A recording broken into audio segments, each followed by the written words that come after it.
Hello everyone, welcome back to History 1152.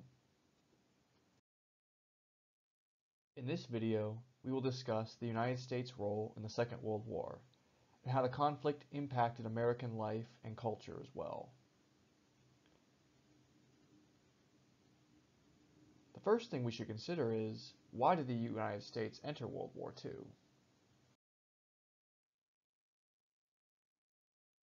The U.S. officially declared war on December 7th and 8th of 1941 in response to Japan's surprise attack on the U.S. naval base at Pearl Harbor on the Isle of Oahu in the Hawaiian Islands. Congress voted almost unanimously to declare war, and the American public supported the full-scale opening of hostilities. We will talk more about Pearl Harbor in a few minutes.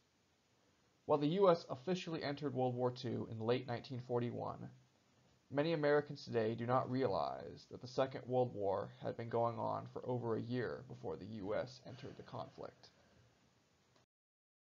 The war itself began on September 1st, 1939, when Nazi Germany invaded Poland.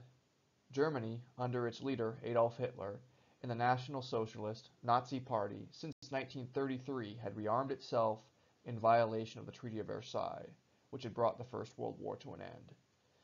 Germany had also seized control of Austria in 1938, and the Sudetenland of Czechoslovakia as well. The former Entente powers, primarily Britain and France, allowed these seizures under the policy of appeasement, believing that Germany should be allowed to take these territories in order to achieve world peace. The Soviet Union, on September 17, 1939, also invaded Poland from the east and created a non-aggression pact with Nazi Germany. France and Britain declared war on Germany, and Germany, with the help of Italy, which had formerly been an ally of France and Britain in World War I, had completely overwhelmed France by July of 1940. Germany took control of Belgium, Denmark, Luxembourg, the Netherlands, and Norway as well, giving the Nazi Third Reich control over most of Western Europe. Germany also prepared for an invasion of the British Isles, Operation Sea Lion, but Hitler ultimately abandoned the plan after the German Air Force, the Luftwaffe, failed to gain air superiority in the skies over England during the Battle of Britain. Fascist Italy, under Benito Mussolini, had attempted to build a large colonial empire in Africa by invading and taking over Ethiopia in 1935 and 1936.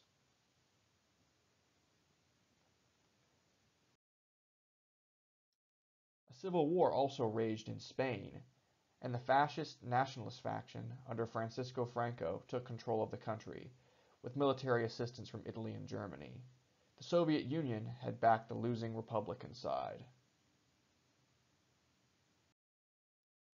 In the Pacific, Japan, which had once been part of the Entente powers with Britain, France, and the U.S., sought to build an Asian empire to rival the empires of the U.S. and the old European powers.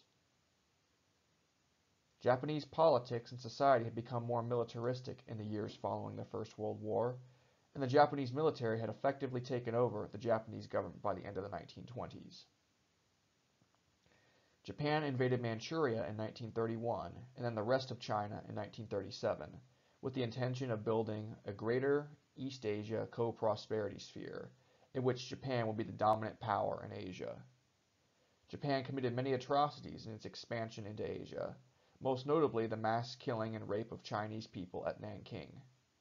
In 1940, Japan joined the Axis powers and invaded French Indochina, now Vietnam, threatening the European empires. Despite the violence and war that was going on across the world, the United States preferred to remain outside of the fray. The country was struggling to rebuild its economy during the Great Depression, and isolationist policies had become more popular in the country as Americans worked to survive the severe economic recession. President Roosevelt helped pass the Good Neighbor policy of 1934, which reversed the Roosevelt corollary and mandated that the United States would cease its interventions in Latin America in order to allow the resources being used during these intrusions to be directed toward helping Americans. The end of the interventions also intended to encourage Pan-American unity and change the relationship between the U.S. and other countries in the Americas into a more equal partnership, rather than a relationship of subordination. As war raged in Europe and Asia, Americans preferred isolationism, but tacitly supported the Allies, as public opinion turned against Germany and Japan. Roosevelt saw the war as an opportunity to strengthen the American economy and provide support to the Allies. Roosevelt hoped to bolster American manufacturing and turn the U.S. into the arsenal of democracy by providing equipment to the Allies, especially Great Britain.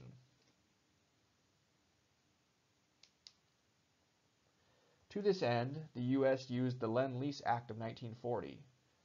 After June of 1941, when Nazi Germany invaded its former ally, the Soviet Union, in Operation Barbarossa, the U.S. also began to provide the Soviets with arms and equipment as well.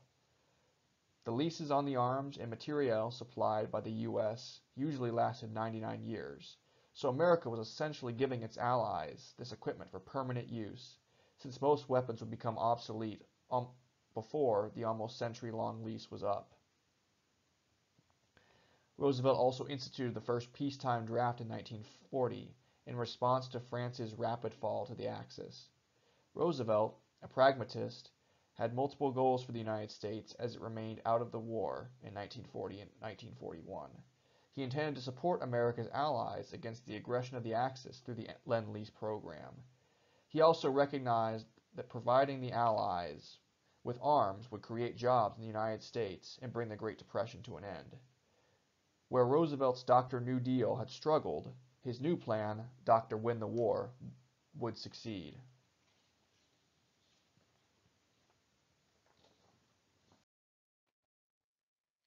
Roosevelt knew that while most Americans were sympathetic to the Allies and antagonistic to the Axis powers, the average American at the beginning of 1941 did not want the U.S. to actually enter the war, or commit troops to fighting in the conflict. The U.S. did commit some troops, but they were sent to Iceland for occupation duty, so that the British could remove their garrison and return their own soldiers to the British Isles. German U-boats had attacked American shipping as well. Many Americans did think that their country would have to eventually enter the war, but they were in no hurry for this to happen. The average American preferred to focus on rebuilding the economy and supplying the Allies with weapons, goods, and raw materials. When Japan attacked American soil and citizens at Pearl Harbor, all of this changed. Now the American public clamored for war.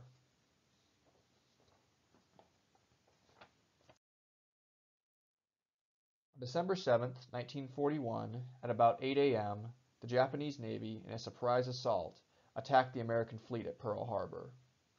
The Japanese had not declared war on the U.S., but relations between America and Japan had been deteriorating for years. The U.S. aviation fuel embargo against Japan in 1940, combined with the U.S. refusal to sell Japan other raw materials that were necessary for the war effort, like iron and coal, were seen as a provocation by many in the Japanese high command. For years, the Japanese had felt that they had been disrespected by the U.S. and Great Britain, and American trade refusals only strengthened this sentiment. Japanese naval strategists hoped that a powerful first strike against the U.S. Navy at Pearl Harbor would defeat American naval power in the Pacific, giving Japan a free hand to expand its territory in Southeast Asia. The attack on Pearl Harbor was deadly, with over 2,400 American military and civilian casualties. The Japanese used planes launched from their aircraft carriers to sink 4 American battleships, destroy aircraft, and damage other American vessels. The most important target, the American aircraft carriers, had left Pearl Harbor several days before the attack and were not damaged or destroyed. The absence of the carriers was significant. Aircraft carriers and the planes launched from them could sink enemy vessels, even the most powerful battleships, essentially making the old naval dreadnoughts obsolete. While Pearl Harbor was a loss for the U.S., it was also a Pyrrhic victory for Japan. The Japanese failed to sink the most dangerous elements of the U.S. Navy, and they had forced the U.S. to declare war on them. In response to the U.S. declaration of war, Germany declared war on the U.S. as well. One Japanese naval officer, Admiral Yamamoto, lamented that Japan, in attacking Pearl Harbor, had woken up the sleeping enemy. At the same time, the Japanese launched coordinated assaults on the British colony of Hong Kong and on the American protectorate in the Philippines. The U.S. military and its Filipino allies fought Japan, but failed to stop the invasion, forcing General Douglas MacArthur to retreat from the archipelago by March of 1942, although he promised, "I shall return." The 80,000 American and Filipino prisoners left behind had to endure the Bataan Death March to Japanese prison camps. Between 6,000 and 18,600 POWs died because of Japanese brutality and neglect.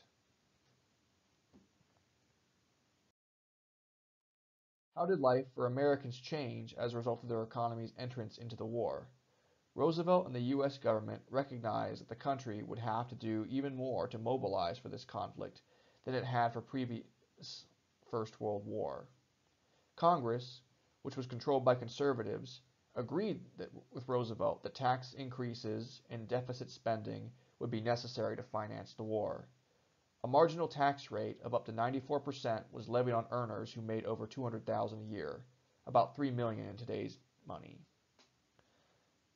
Although the highest earners often made this money back thanks to government work contracts. The poor and middle class also had to pay additional taxes as well. By 1944, almost every American who was employed was paying income taxes, compared with just 10% in 1940. The U.S. government also instituted the rationing of goods as well. In June of 1942, the Combined Food Board was established, rationing items like meat, sugar, dairy products, and canned foods, so that more provisions could be exported to the Allies. Gasoline and rubber tires were also rationed. Auto races like the Indianapolis 500 were shut down, and driving for sightseeing was banned. Americans were issued ration books that had been used when purchasing rationed goods, and the government instituted price controls on the scarce rationed items. The government also encouraged people to consume less food than was even permitted by rationing, leading many Americans to observe meatless Mondays and wheatless Wednesdays. Some items, like new automobiles and home appliances, were completely unavailable, as the manufacturers who made these goods pivoted to making arms and materiel for the war effort with government contracts.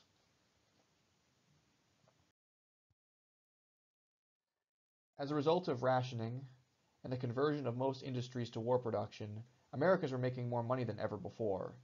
Americans saved much of the money they made because there was very little for them to spend their wages on, and pay went up during the war as a result of government spending and labor shortages brought on by the drafting of working-age American men.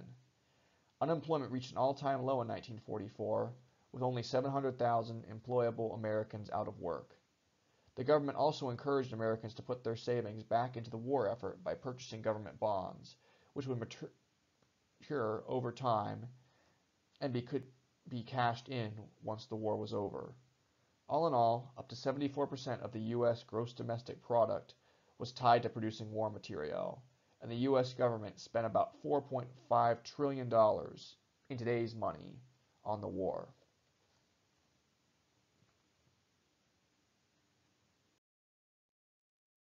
The U.S. government appealed to the patriotism of Americans of all backgrounds. Men who were not drafted volunteered to serve in the military. Women also joined the military and served in non-combat roles as secretaries, drivers, and nurses. Women also entered the workforce in great numbers, taking up the jobs that had been left behind by the men. Women often worked in industries that had typically been associated with males, especially heavy manufacturing, although women had worked in industry in previous years, although to a lesser degree. Women's fashion also changed because of the wartime shortages and their changing role in society. Women's skirts and dresses became shorter to save fabric for war production, and many women stopped wearing silk stockings so that silk could be used to make things like parachutes. It also became more common for women to wear pants, as many had taken jobs that required increased mobility. Although the war had brought on many changes to women's fashion and gender roles, women never exceeded more than 30% of the out-of-home labor force. Most of them faced pressure to quit these jobs after the war ended, to make way for returning male veterans.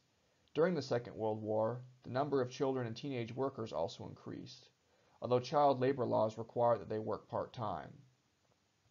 Young children grew victory gardens in their families' backyards, and teenagers worked part-time in retail establishments. African Americans saw the war as an opportunity to prove their patriotism and equality to white Americans, and as an opportunity to work for equal rights. African American leaders helped develop the WWII campaign, in which African Americans vowed to fight against fascism abroad and fight for equality at home.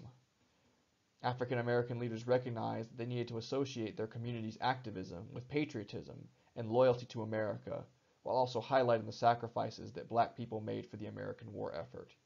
In previous years, African Americans who had protested for equality have been associated with enemies of the United States, especially communists. Black leaders did not want white Americans to make this kind of connection between black activists and the nation's enemies, because they recognized that the response to a supposed enemy within would be much stronger in war than it would have been during the peacetime of the 1920s and 1930s. While there were race riots during the Second World War, they were less frequent and severe than many thought they would be, as Americans of all races generally united to face the nation's external enemies, rather than fight amongst themselves. By 1945, over 1 million African Americans had served in all branches of the U.S. Armed Forces. Most of the African Americans who served did not see combat, although there were exceptions, like the Tuskegee Airmen who served with distinction as pilots, bombardiers, and ground crew in the Army Air Force. The military was still, for the most part, racially segregated, and many black servicemen reported experiencing racial discrimination, especially while receiving training in the Jim Crow South. But their service would help to provide an impetus for the desegregation of the military in the years following the Second World War.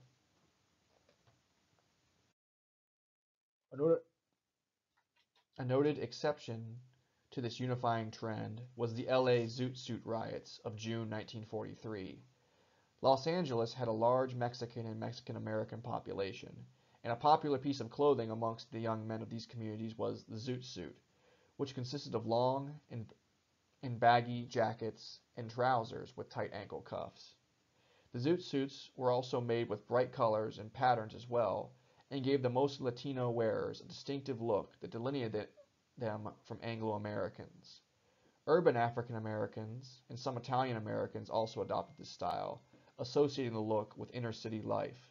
To complement the suits, the wearers often wore chains and fancy leather-soled shoes to demonstrate conspicuous consumption, which had come to be associated with gang culture as well. To white Americans, the zoot suit became a symbol of anti-Americanism. Zoot suits used much more fabric than the standard suit favored by white Americans, which had been the subject of wartime regulations that rationed cloth, so that excess fabric could be used to make military uniforms. The zoot suits violated these regulations and had to be purchased from underground tailors who hoarded the necessary fabric. Racial tension was certainly a factor as well, with white servicemen from across the country coming into close contact with Latinos in LA. While scholars disagree over the immediate causes of the riot, they agree that the riots escalated quickly as servicemen and zoot suiters clashed in the streets of LA. The servicemen would assault the zoot suiters and strip their suits off them, and the police focused on arresting the zoot suiters rather than the servicemen. About 500 zoot suiters were arrested. In response to the riots, the U.S. government ordered the LA servicemen to be sequestered to their bases, and the government declared that racial violence should be stopped, since it played into the Axis' desires to weaken and divide America. Despite events like the Zoot Suit riots, it is estimated that between 500,000 and 600,000 Latinos served in the U.S. Army military, although this number is rough because the military classified most Latinos as white.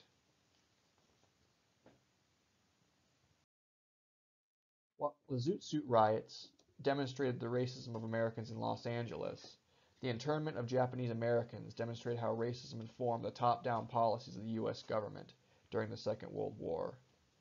After the attack on Pearl Harbor and the loss of the Philippines, U.S. intelligence had discovered that Japanese nationals in the Philippines and some Japanese people in Hawaii had aided the Japanese military. In response, President Roosevelt ordered that all people of Japanese descent to the third generation who were living on the West Coast, along with Italian and German nationals, be removed and sequestered in the event of a possible Japanese invasion of America. People of Japanese descent in Alaska were included in the order as well. Japan never invaded the U.S. mainland, but it did occupy some of Alaska's Aleutian Islands. While only German and Italian nationals were to be removed, all people of Japanese descent, including Japanese Americans of the West Coast who had been born in the U.S., were sent to camps. Japanese Americans living in Hawaii and on the East Coast were generally not evacuated, and instead were forbidden from entering certain military exclusion zones. Hawaii, which had a large population of Japanese and Japanese Americans, about 150,000, was able to allow most of these people to stay. White Americans were divided over the internment of Japanese and Japanese Americans. While racism against Japanese people had been common in the 20th century and had increased as a result of Japan becoming an enemy of the U.S., many felt that it was unjust to essentially imprison people who had not been found guilty of a crime in what were concentration camps. While the treatment that the Japanese and Japanese American internees faced in these internment centers was not nearly as brutal as the experiences of prisoners in Nazi Germany's concentration camps, many Americans felt internment reflected badly on the nation. In spite of the racial profiling they had been subject to by the U.S. government, many Japanese Americans volunteered for service in the U.S. military, including Daniel Inoue, a Japanese American man from Hawaii, who would serve with distinction in Europe, receiving the Congressional Medal of Honor, and would then go on to be the Democratic senator for the Aloha State. Democratic President Jimmy Carter ordered an investigation into the internment of Japanese and Japanese American people in 1980, and in 1988, Republican President Ronald Reagan authorized a payment of $20,000, over $40,000 in today's money, to Japanese Americans who had been interred. Over 80,000 Japanese Americans received payments, totaling over $1.6 billion.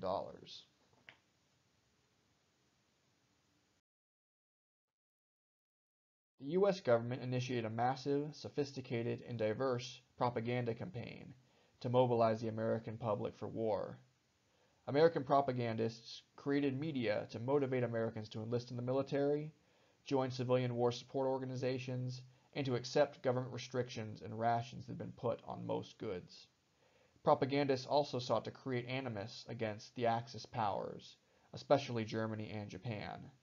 As they had in World War I, the U.S. government hired artists to compose propaganda posters that implored Americans to buy war bonds, grow victory gardens, recycle, or use protection during sexual intercourse. At the same time, the U.S. government released images to build affinity for Russians in the minds of Americans. Anti-Russian sentiment had been common in America in the 1920s and 1930s, partially because of the Soviet Union's embrace of communism. The U.S. government also took advantage of media technologies that had not been available during the First World War. Thanks to the integration of sound recording and motion pictures, the U.S. government released films, in both live action and cartoon, to bolster American support for the war. The government also had to approve all scripts in the production of Hollywood movies. For the most part, filmmakers and actors worked with the government to produce films that increased morale amongst American troops and civilians, and support for the war as a whole. Artists also created comic books, which had become popular in the 1930s, using both existing and new characters to inspire patriotism in children and young people. For example, Marvel Comics created Captain America, a superhero costumed in a red, white, and blue suit who would fight Nazis and punch Hitler. DC Comics Superman, created in 1938, would also fight the Axis during the World War II years as well.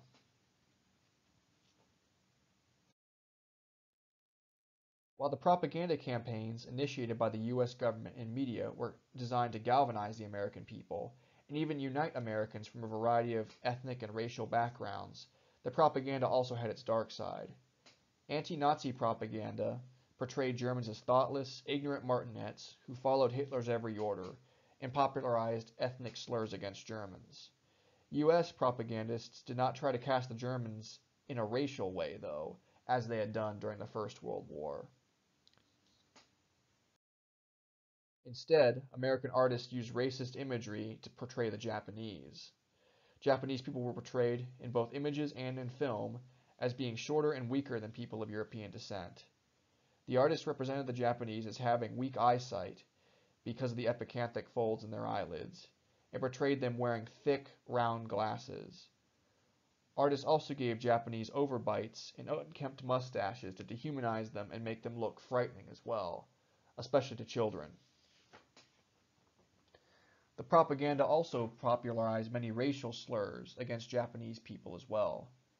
Films and cartoons displayed the Germans and Japanese as dangerous barbarians and dastardly villains who would hurt women and children, but the propagandists also portrayed them as foolish and weak and easily defeated by Americans, represented by the beloved superheroes and cartoon characters that Americans had come to love and know.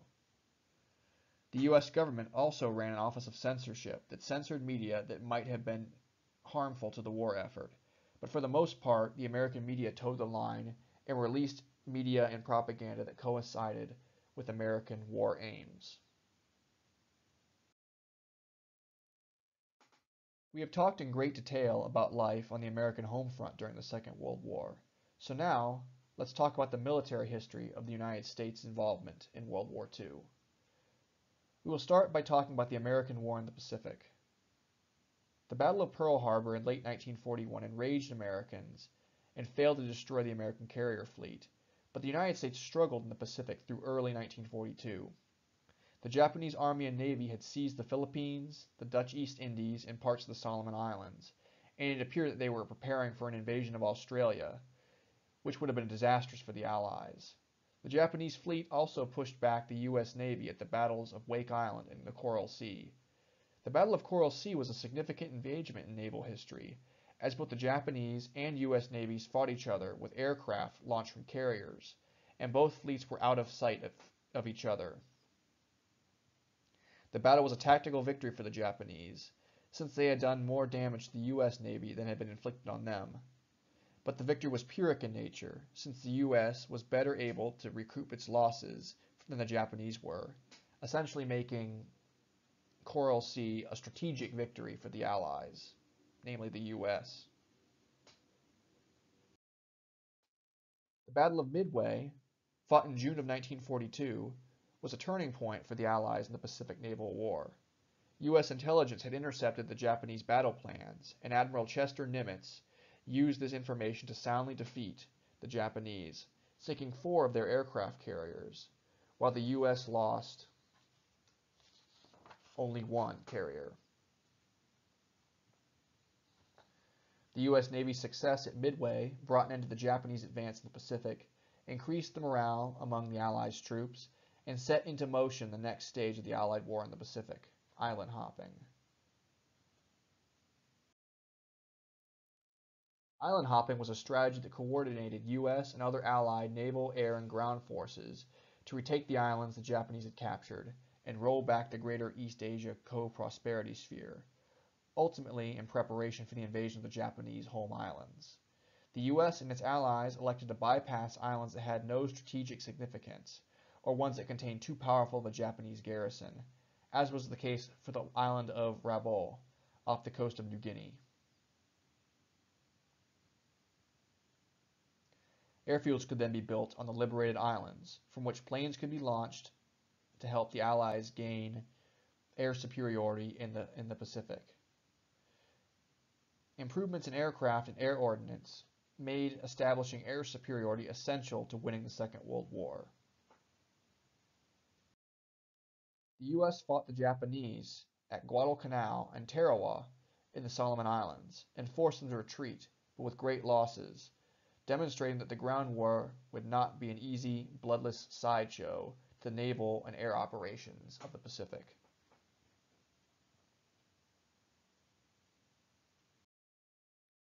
After its costly successes in the Solomon Islands, the U.S. military focused its efforts on retaking the Central Pacific Marshall Islands, with the intention of using this archipelago as a base of operations for the liberation of the Philippines.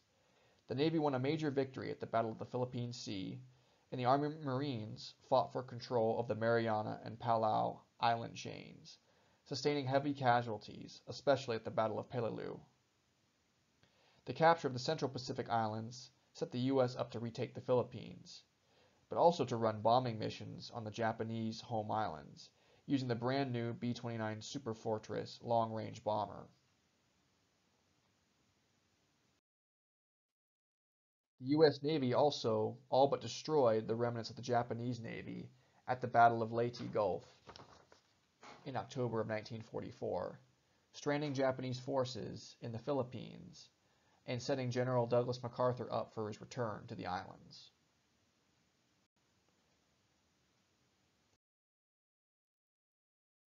After the Philippines had been retaken, the U.S. closed in on the Japanese home islands, capturing strategic isles near Japan. The U.S. Marine Corps fought for the heavily defended Isle of Iwo Jima from February to April of 1945 so that it could be used as an emergency landing site for damaged B-29s. The Japanese forces knew they could not defeat the Marines, so they sought to inflict as many casualties as possible. The Japanese defenders, about 18,000 strong, inflicted over 25,000 casualties on the Marines, of which 6,000 were deaths. Less than 300 Japanese survived to be captured during the fight of Iwo Jima, and the Japanese may have sustained over 18,000 casualties, including non-combat troops.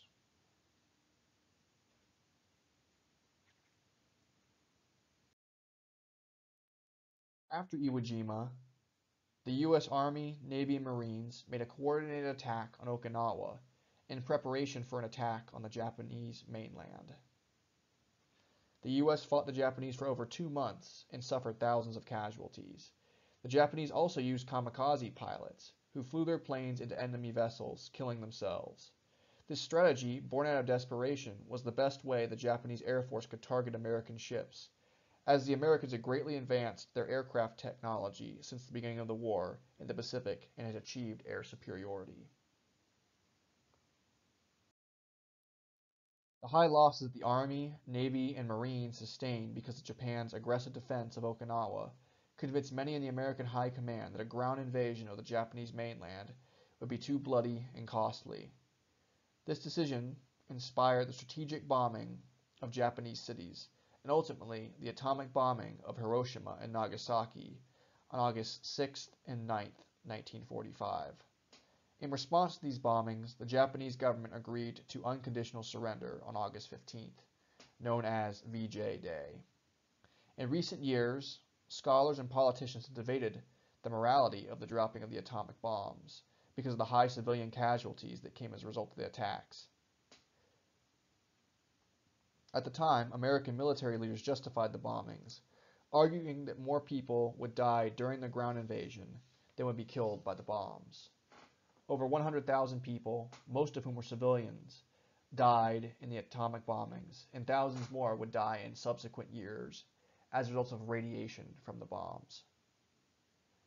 Nonetheless, American statisticians estimated that at least 1 million Japanese people would be killed in a conventional ground invasion. In addition, there was concern because the Soviet Union had begun to enter the Pacific War, and the United States worried about coordinating an invasion alongside the Russians, since relations between the USSR and the Western Allies had been deteriorating since the fall of Nazi Germany back in May.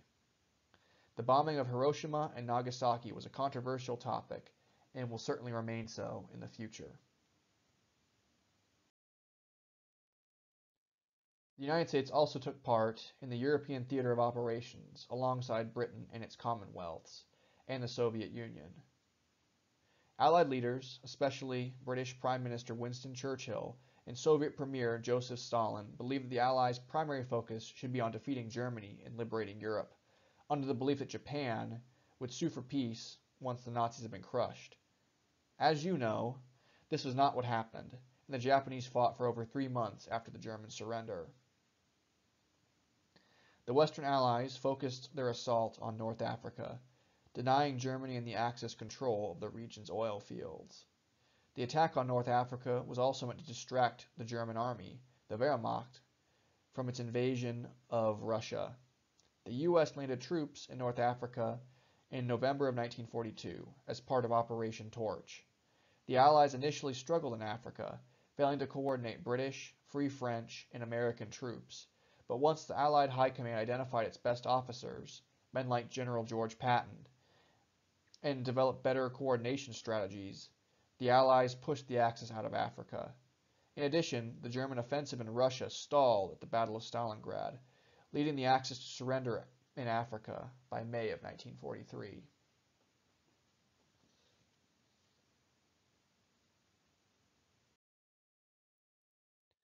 Allied success in Africa and on the Eastern Front represented a turning point in the European theater. It was the beginning of the end, or the end of the beginning, of the collapse of the Axis in Europe, as Churchill put it. The Allied leaders, especially Churchill, believed that the Axis should be most easily defeated if the US and Britain invaded fascist Italy. The Allies invaded Sicily in July of 1943 and gained control of the Isle in August. Sicily would serve as a staging ground for the invasion of the Italian mainland. The Allies' success weakened the Italians' resolve, leading the Italian government to remove Mussolini from power. The Allies landed troops on the Italian mainland in September of 1943, and the Italian government capitulated shortly thereafter. While the Allies had been right that Italy would surrender if invaded, they did not count on Nazi Germany and fascist government elements that supported Mussolini continuing to offer fierce resistance to the Allies on the Italian peninsula, with its rugged, mountainous terrain and dense cities that offered cover to entrenched defenders. The Allies would continue to fight the Germans and the remaining Italian fascists until 1945. Winter, which is the rainy season in the Mediterranean, also convinced the Allies that an approach from the south through Italy was not the best way to reach Germany, since the cloudy, rainy weather made air support more difficult. A new front would have to be opened. After the struggles in Italy, and at the behest of the Soviet Union, which was struggling to push the Wehrmacht westward, the US, Britain, and the Commonwealth states planned on opening a new front in northern France. Northern France's terrain was flatter. Its greatest topographical obstacles were dense hedgerows that crossed the countryside. The front would have to be opened with a massive amphibious assault that would cross the English Channel and land on the beaches of Normandy.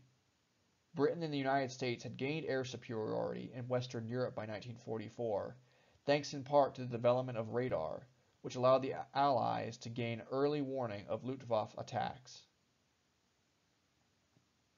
The United States had also adopted the P-51 Mustang fighter plane, which could fly longer distance than the older fighters, and escort Allied bombers deeper into German territory.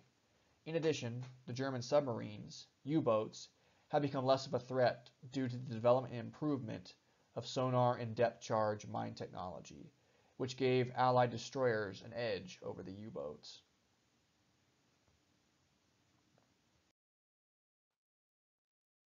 The Allies began an amphibious assault on Normandy, codenamed Operation Overlord, on June 6, 1944, the largest in world history. American, British, and Canadian troops landed on the beaches of Normandy, and the Americans encountered stiff German resistance at Omaha Beach. Despite the resistance, the Allies established a beachhead, and paratroopers dropped behind German lines, destroying critical Axis defenses and infrastructure. The Allies fought their way through France and recaptured Paris by the end of August.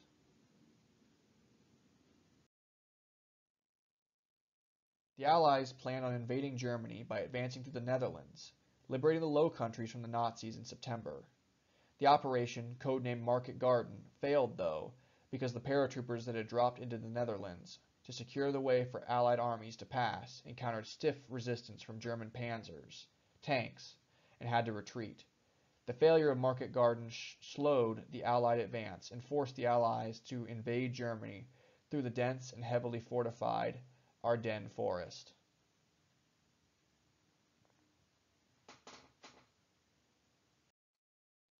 The Allies' slow advance encouraged the German High Command, at the behest of Hitler, to counterattack the Allies in December of 1944.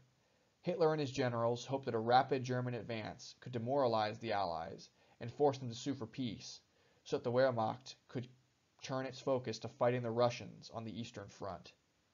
As they had done in the winter of 1943 and 1944 in Italy, the Germans used the winter snowstorms to screen their advances from Allied aircraft, negating Allied air superiority, which had contributed to the Axis defeat in France and the destruction of the German home front.